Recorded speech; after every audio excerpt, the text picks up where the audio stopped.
Welcome back to the Tour Daily Podcast, everybody. I'm Kaylee Fretz. We are down from Mont Ventoux, where we went today. We're going to talk a lot about that, actually. We are down bad.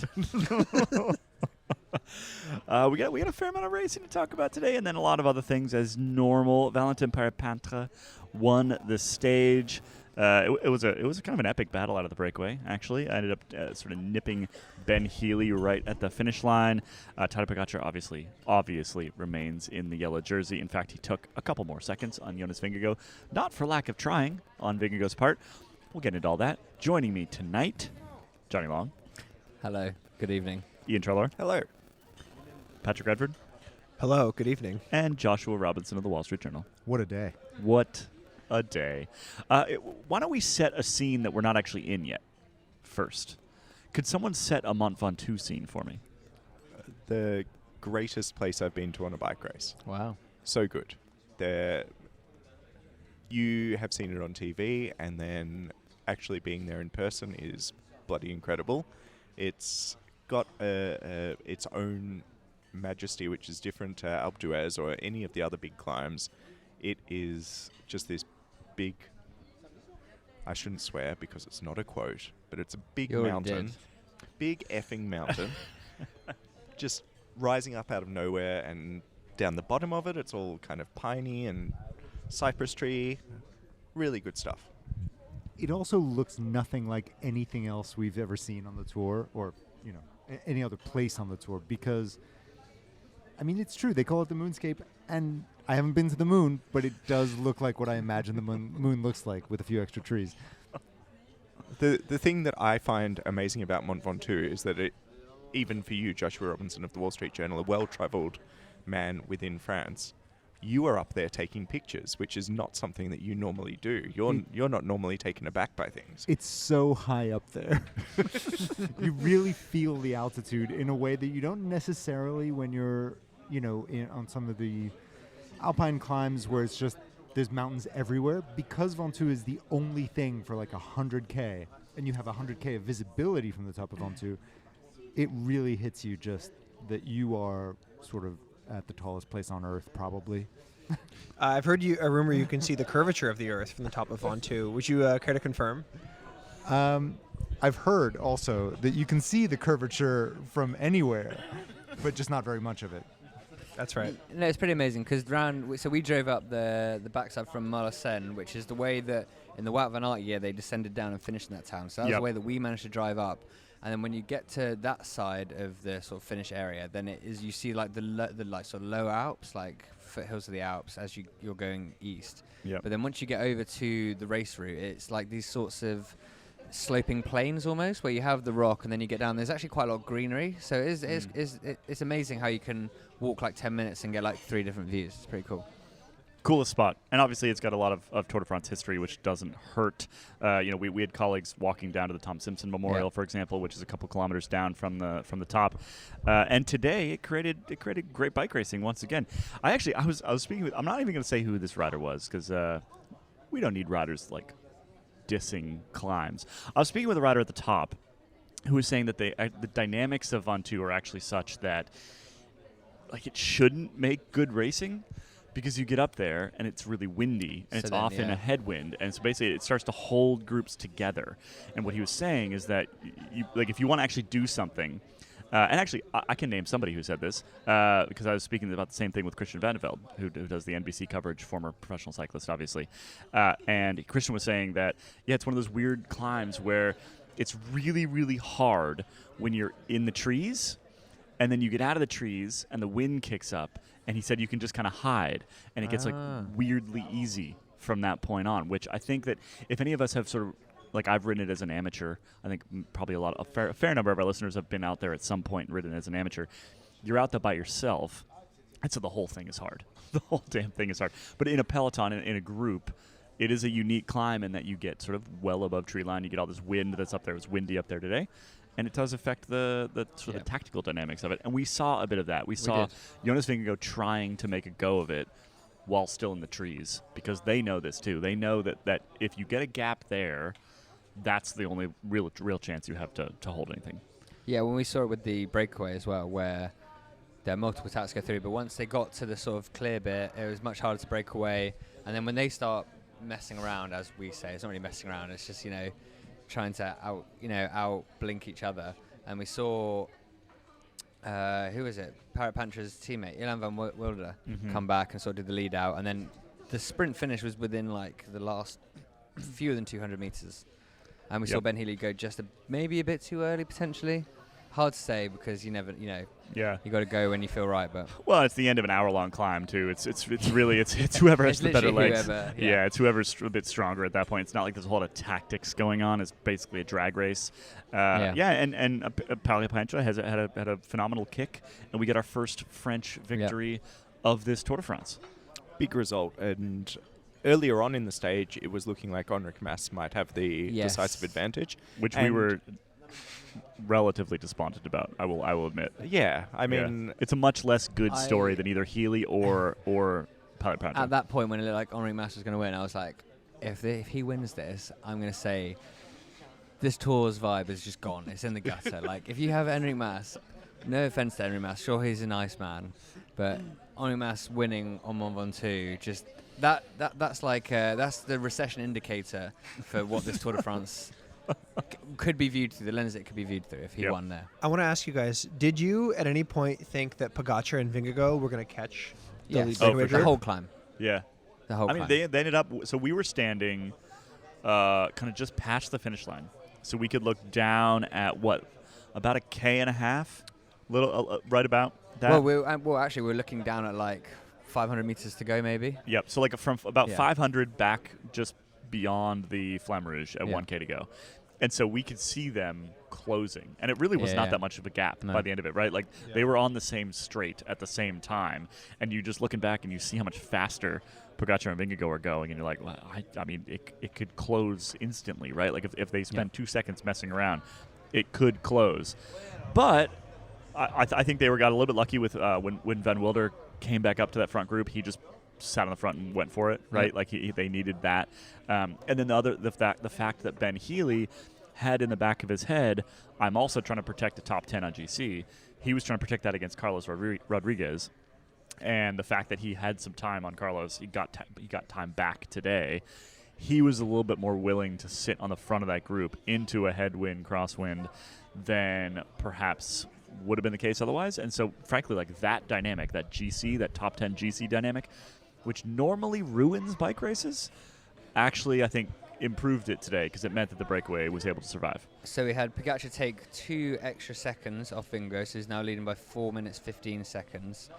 Which I think is actually a little bit misleading in terms of who was the bigger aggressor on Ventoux today. Yeah. Because Vingegaard was the one that put in a few more digs. Didn't really get anywhere with them, but I think psychological advantage to Vingegaard almost, even though there's a 2-second loss. Yeah, I'm pretty sure Mauro Gianetti, I could only half hear because there was a lot of like helicopter stuff going overhead, but I'm pretty sure he was like, yeah, we're going to ride conservatively. Like you don't want to risk it. You don't want to potentially get Tadej Pogacar like blowing himself up and then losing the Tour. Question. We were on a spotty feed, but did anybody else spot Tadej Pogacar getting out of the saddle pretty much at all to respond to those attacks? Did he breathe through his mouth at any point? He must have. I couldn't see that well, but... I mean, to bring up Christian again, Christian Vandervelde. So he was on a moto, I think, today, and he walked up to me and the sort of finish straight, and he's like, "Can you tell me what happened at the end there?" He basically he asked me specifically, was Pogacar ever put in the limit? And he thought he maybe was. And I said, well, I don't think I saw him get out of the saddle. I think he did one maybe once towards the end, and when he then attacked. pinged. Well, he got out of the saddle when he attacked. But I mean to respond to Vingegaard's moves, because Vingegaard tried 3-4 times, and I don't think Pogacar got out of the saddle once. And the second I said that, Vandervelde, again a former pro, was like, oh, so like he wasn't actually. It was never put under any pressure today. Yeah. And I think that's an accurate way to look at it. Yep. Like, yeah, maybe Vingegaard can feel good about having chucked a couple attacks down and then responded to one and even countered it. But realistically, I don't think Pogacar was anywhere near losing any time today. So Healy's efforts actually saw him move up to 9th on GC and leapfrog Carlos Rodriguez, who slips down to 10th. And then below that, you have Jordan Jagat, who's now 23 minutes 10 seconds. So Healy's looking pretty good. Pretty solid for top 10. Looking solid for top 10. The other big story in terms of the top 10 today was the dynamic between Primoz Roglic and his Red Bull Bora Hansgrohe teammate Florian Lipowitz. Because when Vingo first went, we saw Roglic chase them with no regard for his teammate currently in third place on GC. So I was going to say, I don't think teammate. I think just like guy in the same jersey. yeah. Just guy. Co-outfitted, yeah. And then what's even better than how Roglic just was like, see you later, good luck. Yep. Roglic came over the finish line in 9th place, 1 minute 51 seconds down on Parapanch. It's only about a minute or so behind Pogacar. But then in 10th place behind Roglic was Florian Lipowitz at 1 minute 53. Got to get those 2 seconds. So he took 2 seconds on his teammate at the finish line of Mont Ventoux. Love which, it. Roglic is really on one. We also heard a story about Roglic that apparently, while he's been very level this tour, sort of seeing the world through a new lens, he did apparently get very cross at the finish of one stage. This might have been Super Bangers when his cherry juice wasn't immediately available to him. Unconfirmed. Well, confirmed that that wasn't your doing. I had nothing to do with that. Although on No, the cherry juice Okay. front, we did also notice that UAE have taken to ripping the Vittel labels off their bottles, which I think A direct response. I think a direct response so that they are not tarnishing either Vittel's brand or Big Cherry Juice. Interesting. There we go. There's the real reporting from the day. Do we do we talk about the black book related to that? The what? Oh, After Dark. After Dark. Yeah, sure. Convenient timing. Yeah. What else are the bike race? I mean, Alaphilippe. Ben Healy. Tried it out. Ben Healy. Ben Healy's. Let's talk about Ben Healy a little bit. Yeah. I mean, just form rider of the race. Like, he's everywhere. And he's been successful, right? There's been a couple riders who have tried a lot and just didn't, either through luck or legs, that just didn't quite have it. But he has had an incredible Tour de France. I mean, EF has to be incredibly happy. I think he has a year left on his contract. Don't quote me on that one. Let me check for you right now. I would imagine. Yes, he does. That man's value has gone up. The price gone up Significantly in the last couple weeks. And it's just good to see because we know he's a nice guy.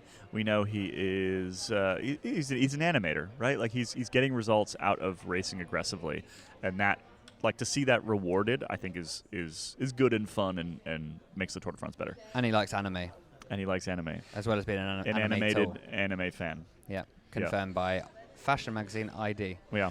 The green jersey. Oh, go on, sorry. In other GC stuff, yeah. Just on the fringes of the top 10, Tobias Johannesson in of 8th on GC had a pretty rough go of it today. Collapsed after crossing the line, yes. Got taken to hospital and had some oxygen, which is not what you really want to see at any point in a bike race. So hopefully he's okay. The finish is pretty high. Yeah. Like 5,000-6,000 feet. Almost 2,000 meters. So, Josh. I got a little bit puffed out when we were stomping around up there, but I'm also very unfit. While the GC didn't really move that much today in terms of the second places, the green jersey saw a lot of tumult because Mathieu van der Poel didn't take the start line today. Yep. Because he had pneumonia.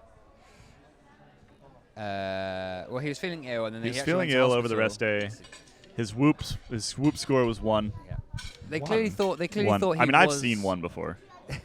They clearly thought he was going to start because they did the whole new Merci Poupou for Ren Poulador jersey on the rest day for him to presumably wear on Mont Ventoux.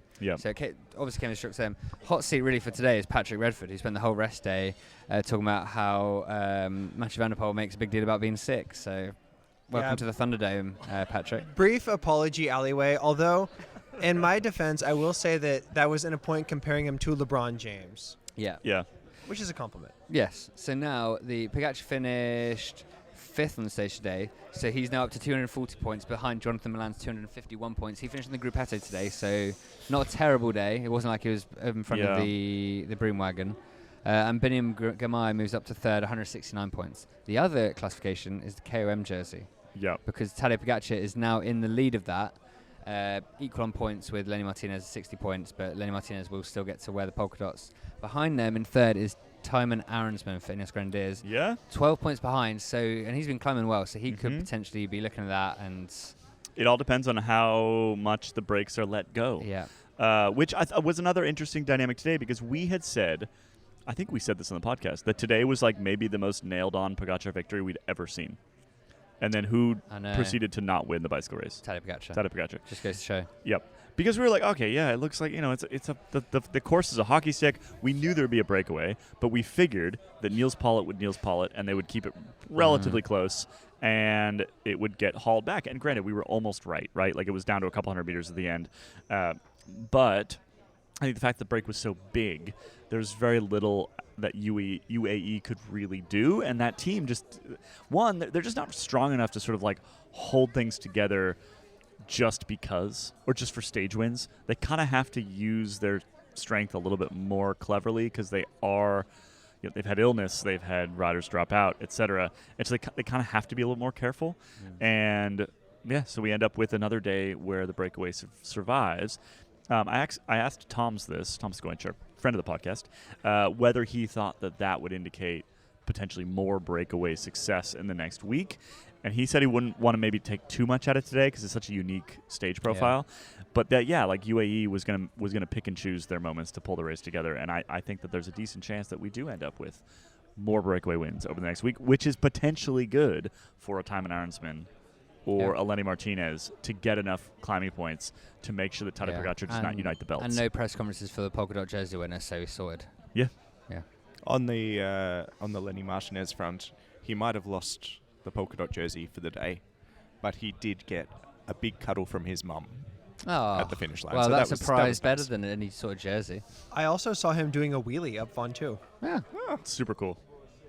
I mean, that should be worth points. Maybe he thinks they are. He could do.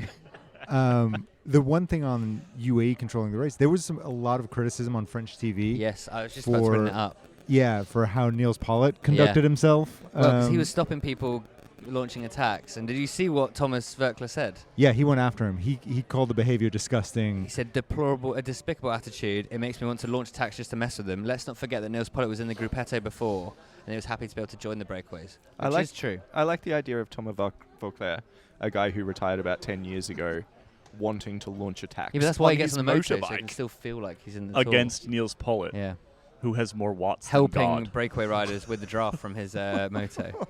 You're not in the race, buddy. Let it go.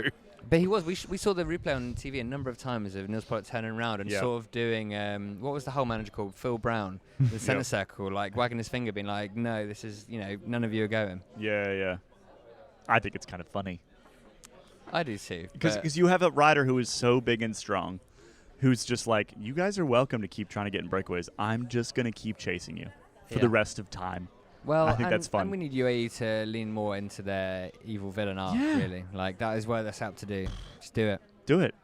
We want UAE bus to feel like the Sky bus of 2012, 2013. Yeah. Full-on Death Star mode. Yeah. Yeah. Just remove any of the vibiness from the race at all. Yeah. Yeah. And maybe amazing. no stuff for the Milram guys either. whatever that could be. No yogurt. No yogurt. A yogurt ban. Not a single yogurt. Not a single yogurt. Not one petit filou for the UAE boys. Anything else from the race today stood out to you guys? Anything else that we saw up on the top of Ventoux that we'd like to talk about? If not, we will head to the not racing. Saw a lot of riders post stage while we're standing trying to gather quotes. This is kind of not racing, but they're just like hacking up their lungs and just spitting it very near all of our shoes. It's hard. Yeah. Jonas Vingegaard was run into by a photographer. Yes. Or run in front of, maybe is the precise term. I don't think it was one of our photographer friends. No. He seems okay, too, Yeah. right? Yeah, I think he's fine. He was more annoyed, I think, than anything else. But Yeah. It is annoying. Yeah, to be dead knocked annoying. off your bicycle, right? Off your bicycle. Knocked over any time. Yeah. Whatever mode you find yourself in. If a photographer just ran and knocked me over, I'd probably be cross too. Yeah, dead angry. We might experience some knocking over soon from the patrons in this courtyard. We've been fairly well behaved today, I think. In the sort of marginally linked to racing, you're talking about the guys who were hacking things up as they crossed the line. We were also standing next to the UAE car where Tadej Pogacar came over, looking like he had barely just gotten dressed and was like heading out to his ride. Yes, he looks so fresh. He kissed his fiancée Urska, and they had a nice chat. And he was just, I've never seen anyone look so casual after doing something so Carlos just Alcaraz. inhuman. He's a couple of times I've seen him finish a match, and he looks like he's just about to. Yes, but we've also seen Carlos Alcaraz completely cramp up because his body can't handle it. Well, we see Tadej do that as well. It's true. But yeah, Not maybe today, they're the though. same. Have we seen them in the same room? Maybe not. No, they look very different. Is that? Do we need to take a break after we've already seamlessly sort of segued into the non-racing anyway? Let's take a quick break. Okay. And we'll come back with non-racing or racing adjacent. Welcome back, everybody. I think it was Patrick. Was it you that said on the top of the mountain how smooth they look? Was that you? I believe so. I think you said that to me, and you said like they were tip tapping by, and they're going. And you said they're going so fast, and they're making it look so effortless. Yeah, just, we've been here at the bike race for several days and have not been able to spend too much time actually watching like the guys race their bikes because, it's like it just goes in a long line. We have to go to the press center to the interesting bits to the end. And just watching them go up the climb, it was really mesmerizing. It was great to see.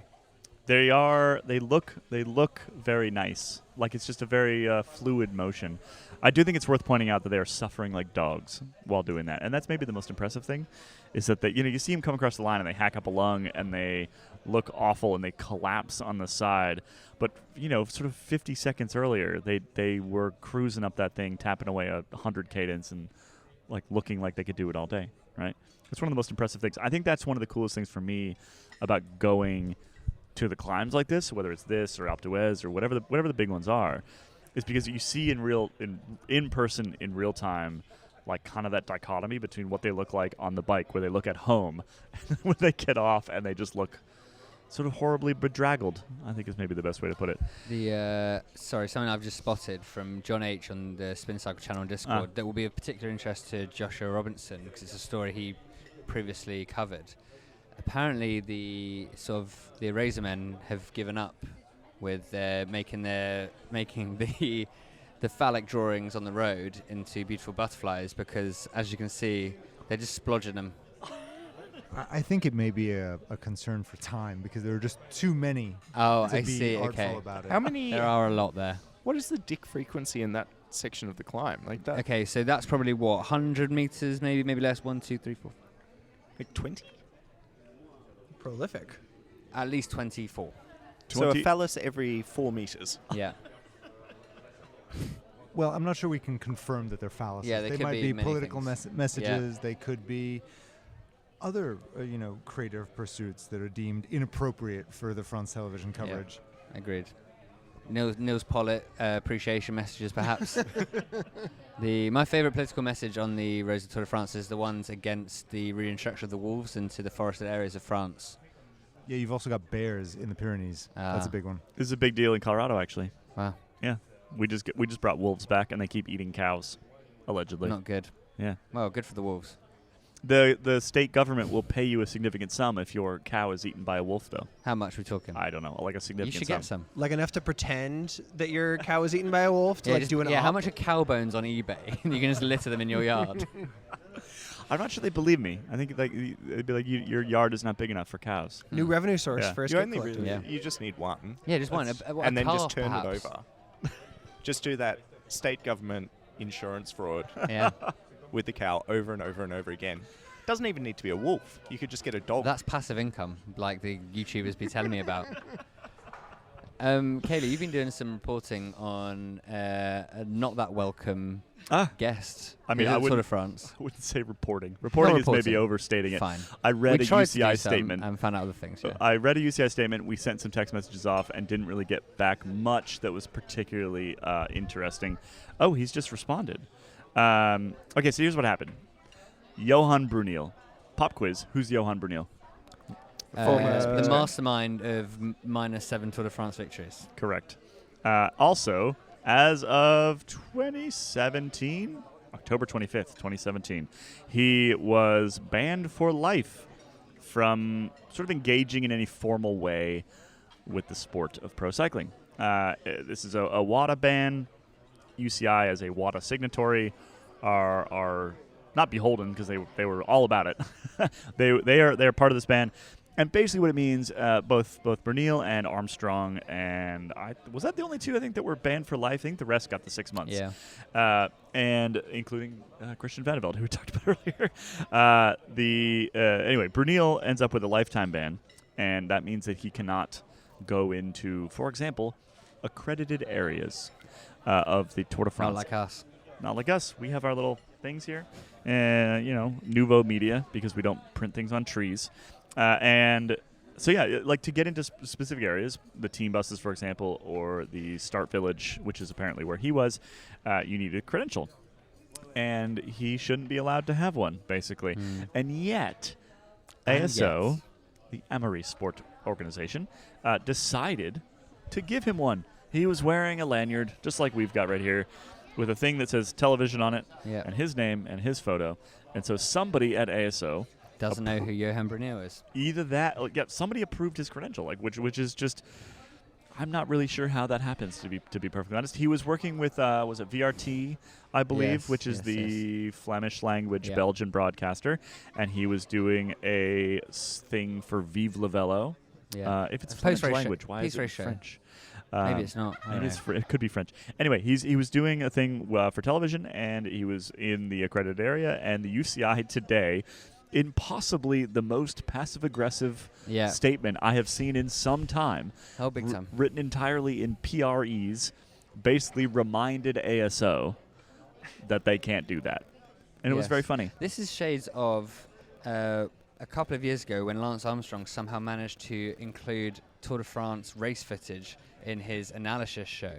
Analysis show. And we went to ASO for comment, and they either had accidentally given Lance Armstrong's company the permission, or Lance Armstrong had applied throughout some other means, then use it on his show. But it was that was also embarrassing for them as well. Can I read Johan Bernil's response? Please do. Bonus points for accent. No, please. I will not be doing that.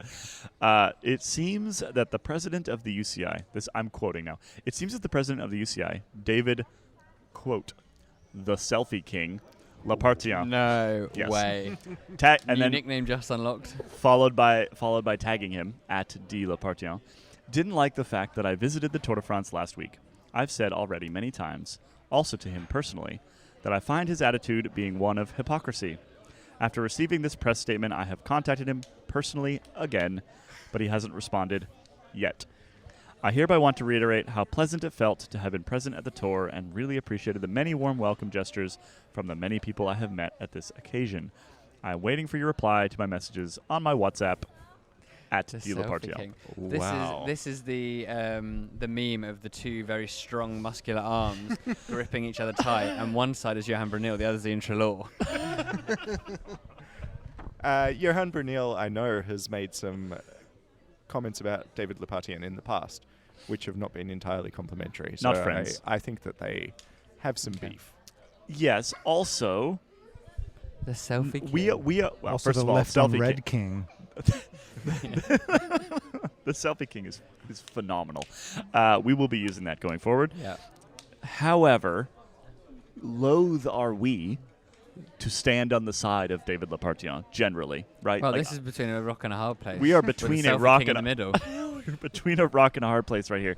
However, Johan Bernil is banned for life. Yeah. Because he did bad things. Mm-hmm. He enabled Lance Armstrong. I can't remember the exact phrase, and I don't really want to say too much out loud because who knows. But yeah, he masterminded / enabled years and years and years of doping within those teams. And so that is bad. Now, at the same time, as we have discussed numerous times already this tour, as well as for the last 15 years, there's plenty of people in the paddock that have as bad or worse. In fact, if you asked just me, I wouldn't really care if Johan Bernil was wandering around with Belgian television either. But that is the rule that's been set into place. And so I think Bernil going to Lapartien on Twitter and making it seem like it's Lapartien's idea is a little bit disingenuous. Because, you did the crime, you're now doing the time, and that's how I mean, works. if he hadn't said the word selfie king, we would be absolutely hammering him right now. But that's the way it works. You coin a nickname, you kind of, Anyway, can we move on? Because that was... We're staying in a hotel with Christian Vanderbilt tonight, so. Yeah, so hopefully he doesn't listen to the podcast because these get uploaded before we head to sleep. Come and crack us over the skull with one of the balls that's laying around just outside on the stony area outside our little apartment. No, I mean, I'm not telling anybody. Most of our audience, I don't think I'm telling you anything you don't already know on that front. So, I want to bring up a couple of other things we saw on the mountain. First of all, was a fan who had cycled up in not enough clothing, who was wearing the Mark Cavendish Oakley nose ones, who then proceeded to get very excited when the rise came up. Fine. Great. Glad you're enjoying yourself. Did they also manage to elbow you in the face when you're trying to get Jonas Vingegaard quotes? Yeah. I don't want to complain too much about the fans here, but you can complain in that instance because they came underneath the. This person jumped a fence and ended up in the zone where everyone's trying to work. Got yelled at by a camera person who literally said, "What are you doing here?" And then she just continued to basically take selfies and talked into her microphone about it, and then proceeded to elbow me in the face as I was trying to do my job and get a quote from Jonas Vingegaard. This person had definitely had a history of clumsiness because I don't know if you noticed on their left knee. Yes, I did was notice. a very fresh crash mark. Also, just shivering cold for hours beforehand, so it was all a bit. I hope they got back all right, but it was a one-on-one how not to act on a mountain top finish. I put in my little how to be a good Tour de France tourist that I do every year. I put in there a lot of things about clothing and being prepared for the top of a mountain, and I think it's a good time to reiterate. If you ever are going to the Tour de France, mountains are cold. Yeah. They produce their own weather and things like that, and you could just be an absolutely miserable person. You could go from being totally comfortable to think you might die in about 15 minutes up there, and people just do not come prepared. Felt like a day for long pants.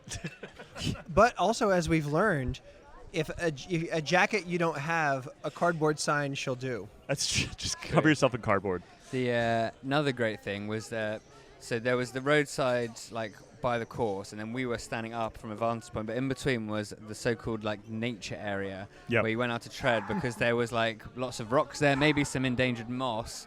When anyone tried to run across it to get down to the road, an ASO employee, I'm guessing, appeared from behind a tree. Was it not? Was not it ASO. It was a local park authority employee. Oh, park employee. Like French parks. Anyway, appeared from behind this tree and just started shouting through a megaphone that wasn't quite loud enough that it was able to be easily ignored. Well, I saw someone walking down the center, and they were they started getting booed by people both at the side of the race and up top by us. It was a nice moment of solidarity. Yeah, it's like everyone had perhaps previously been yelled at by the ranger. Like us. Such as ourselves. But, we didn't join in the booing. In our defense. We did it boo in our hearts. In our defense, it's a big pile of rocks. And so if you're looking at it, you're there's probably not a whole lot of, sensitive environmental things in there. Maybe some moss, some lichen, small lizard. I don't know what the issue was, but we were not allowed in that zone, which, fair enough. We don't know what's in there. We're going into their house. We have to respect their rocks. Exactly. Of which there were many. I'm going to look up quickly now. The Maya Sabla. Didn't get one buggy at the start again today because we couldn't go to the start. While you are looking that up, did we have a bravest boy today? I have a nomination. I'm not sure about anyone else. A new member of our traveling circus, and we're the clowns. As of this very evening. Yep. Jacob Whitehead of The Athletic. Yep. Who decided, because it was a bit tricky getting up and down Mont Ventoux, he got a lift up there and then decided to run down the mountain as a light jog, which must have been 15 to 20 kilometers. At least that much. Declining a ride in the process, right? Yeah, well, then we caught up with him, obviously, on our drive down. Was get in the car. In a nice way, not in a threatening way, obviously. He said, no, I chose to do this. I've been planning for it. Yeah, that was the words. Yeah. And then is also going to come to our hotel and was planning to walk the 45 minutes from town to our hotel, but then discovered they have Uber and was maybe I should just Uber. But I think that's pretty brave. It's extremely brave. I would say that I'm going to have to defend the home team here, which is, there has to be a bravest garçon today. First French stage win when it looked like France might be shut out. Yeah, true. And there was quite a nice moment on the radio because Valentin Paris-Peintre has a brother, Aurélien, Yeah. who rides for AG2R Decathlon. Together they make one man. And over the radio, they let him know that his brother had won, and everyone was very, very touched. That's and good stuff. Yeah, Well, just a proud day for France. I creeped on Aurélien Paripantre's interview with many, many French media outlets and couldn't understand a word, but he seemed pleased. Didn't you also hear the sports director in the Quick-Step car being like, I can't speak anymore, I've lost my voice? Yeah. Or was that you? Sorry. Not only could he not speak anymore because he had lost his voice from screaming, he was crying. He was like actively crying. It was really nice to see. That's nice. Pretty darn good Tour de France for Quick-Step. Yeah, Yeah. I was thinking that. Done a Merlier, lot without Remco, Yeah. like Merlier win 2? No, which one? two. 2. Wow, 4. They got 4 stage wins. Wow. Yeah. You know what? If Remco leaves, it's fine. They got it figured out. Valentine can take over the GC. Unless the sponsors leave, but yeah.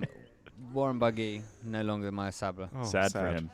Sad, but another Frenchman has also been brave enough to maintain their place of 21st in the general classification Is it with a Valentine? time of 1 hour, 3 minutes, 27 seconds. Guillaume Martin? No. Oh. I like how gently you just grabbed my forearm in anticipation. That there. was nice. Valentin Madouas. Okay. That's pretty good too. Huge day for both Valentines in the peloton. Huge. Huge Valentine Day. Valentine's Day? Put it on the ASO press release now. That must be it. That Pod must be title? it. Could be. It might Is that whoa, spoilery? It might it's a spoiler. Don't know which one though. Yeah, it's true. No, the ASO press release is Paris Peintres masterpiece. Oh, they love Great. doing the art I ones. hate Yep. them. I hate those emails so You much. do. They're so crap. You do. I think that's pretty much it. We kind of used up all the After Dark stuff today. We did a little bit. We Yeah. can smell in After Dark. We could do a smell. Should we do a smell for After Dark? Let's do a smell. Yeah, maybe All right. we just did a little I general chit chat about other things that maybe a bit fast and looser. Let's go to After Dark. If you want to listen to After Dark, you got to head to escapecollective.com/join. Otherwise, you won't find out what the smell is today.